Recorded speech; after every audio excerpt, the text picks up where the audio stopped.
ছেলে পেলেও আপনার এই মন্দ আচরণকে অপছন্দ করে,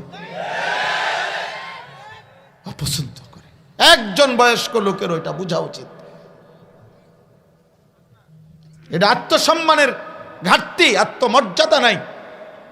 নাই তো কোনো বয়স্ক প্রবীণ মুসলমান তার থেকে পরবর্তী প্রজন্ম ঈমান শিখবে, আখলাক শিখবে, আখিরাত শিখবে, জীবন শিখবে। আরবিতে বলে সালিল মুজাররাব ওয়ালা তাসআলিল হাকিম। আরবিতে বলা হয় জীবন চলার দিক নির্দেশনা অভিজ্ঞ ব্যক্তিকে জিজ্ঞেস করো, শুধু পণ্ডিতকে নয়। শুধু পণ্ডিত না, বরং অভিজ্ঞতা আছে। উনি আজকে, আমি 60 বছর পার করে আসছি, আমি আজকে 40 বছর পার করে আসছি, তাহলে আমি জানি এই ময়দানের হালাত। এই অভিজ্ঞতার একটা মূল্য আছে।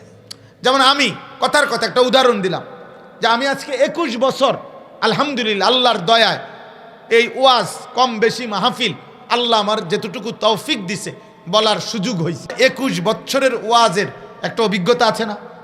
তাহলে নতুন নতুন কোনো বক্তা সে আমার এই অভিজ্ঞতাটা কই পাইব? তাহলে তার উচিত আমার থেকে বুদ্ধি নেওয়া।